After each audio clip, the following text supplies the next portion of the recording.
So one of the requests I've had for this class are to include some information and maybe an assignment or two on professional organizations in aviation. And this isn't just for something like where you just, give your money and you're part of this whole organization thing, but I tried to narrow them down to ones that, number one, are super common. So there's a lot of people in them that you can network with.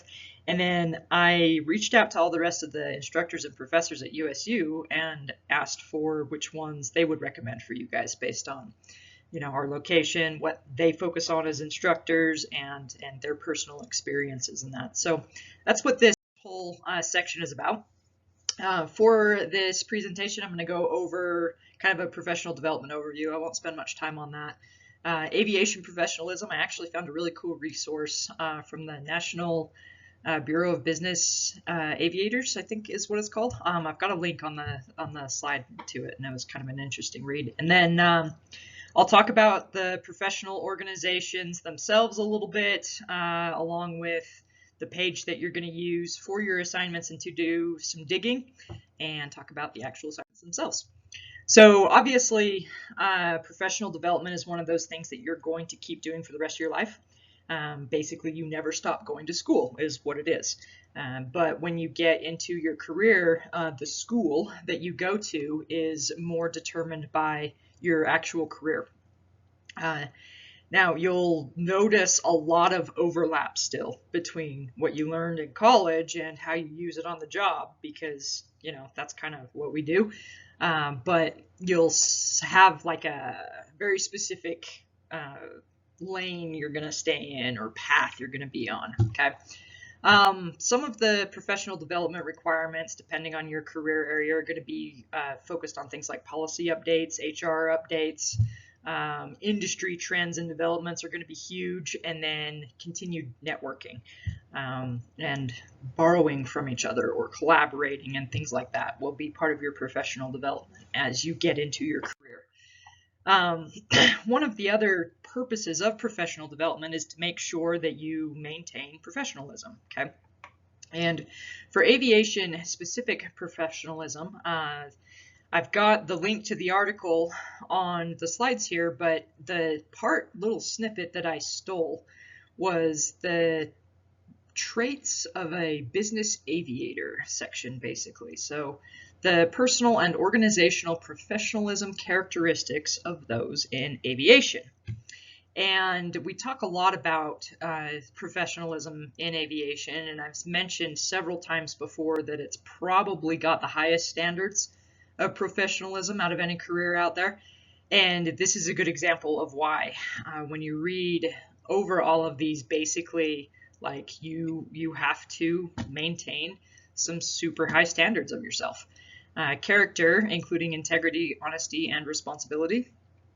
You have to be responsible for yourself. You have to hold honesty super high in your value market, basically. And then personal integrity, business integrity, professionalism integrity, all of the above. And then attitude, you always have to have a positive attitude.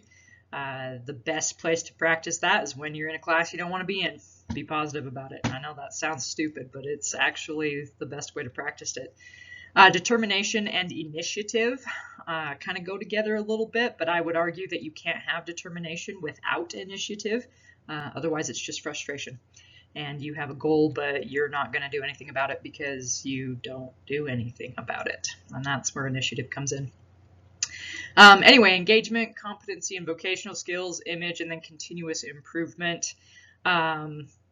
Those are the expectations of you as a professional in this industry. You are supposed to do all of the above, all of the time, no pressure.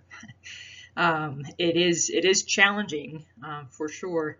And as pilots, we talk a lot about our hazardous attitudes and things like that. You can really relate the hazardous attitudes back to some of these. But your job is to continue improving, be positive, and learn in every situation you're in.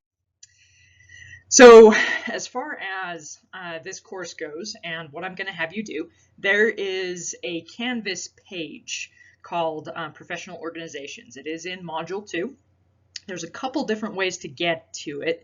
The horizontal image that has professional organizations highlighted in a more messy, kind of swirly way, if you look over to the left-hand side, if you click on modules and then click on professional organizations, you'll get to the page. Another way to get to it is if you are already in the module 2 overview page, which is probably where you found this lecture. It's just right next to where this lecture is. And again, that's highlighted on the right. So professional organizations page. And for right now, really what I want you to do is just dig in. You want to find 2 to 3 things per category, and I'll show you the categories in a second. You want to find 2 to 3 things in each category to click on and browse through. And again, sounds cheesy, but have a conversation with yourself. Is this my thing? Is this something I want to be a part of? One of the things about professional organizations, I did comment that I tried to pick ones that would actually benefit you, but 100% of them cost money.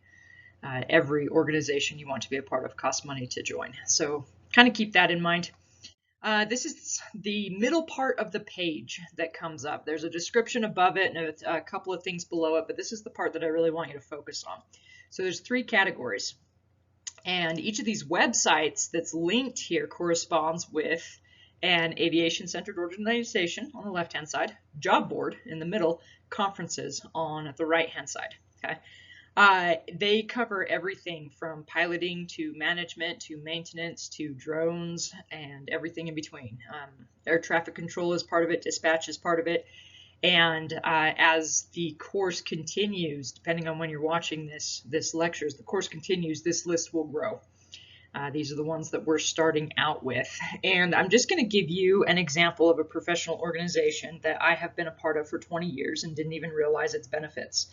The bottom one currently on the left-hand side says AMA. That is the Academy of Model Aeronautics. And for anybody who's taken my drones classes, hopefully you guys know quite a bit about the Academy of Model Aeronautics. Been in existence since 1936, so about 100 years old. And I am an instructor pilot and an event manager through AMA, and being a part of that professional organization has done several things for me.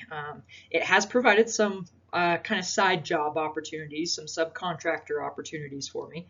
But one of the coolest experiences I had was in the spring, I think, of 2023. AMA representatives, they've gotten to know me pretty well because I tried to establish educational AMA clubs for the high schools because I'm the concurrent enrollment advisor and liaison for the high schools in aviation.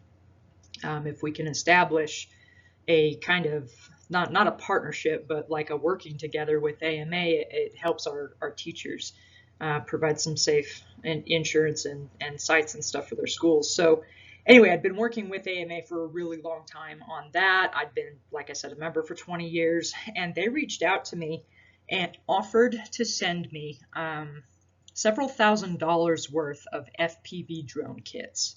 And they said that I could have the kits for free as long as I promised to take them to what are called underserved areas. Okay, so majorly rural areas, areas out in the middle of nowhere in Utah, and distribute them and teach students how to build an FPV drone.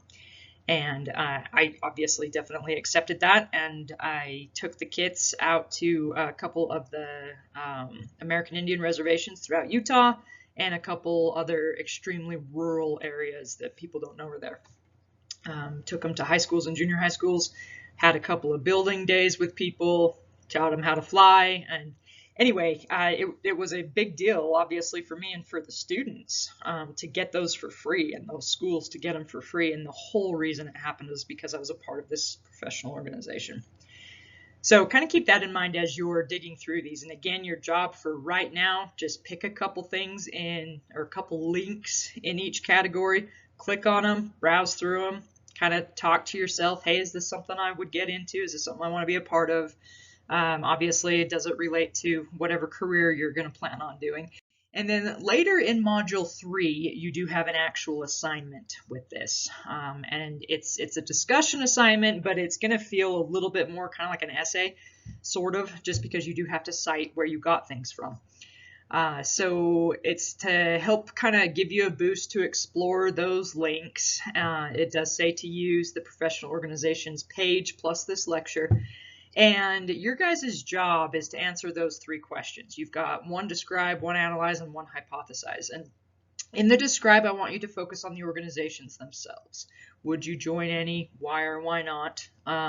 Include at least one quote from each site about why or why you would not join them.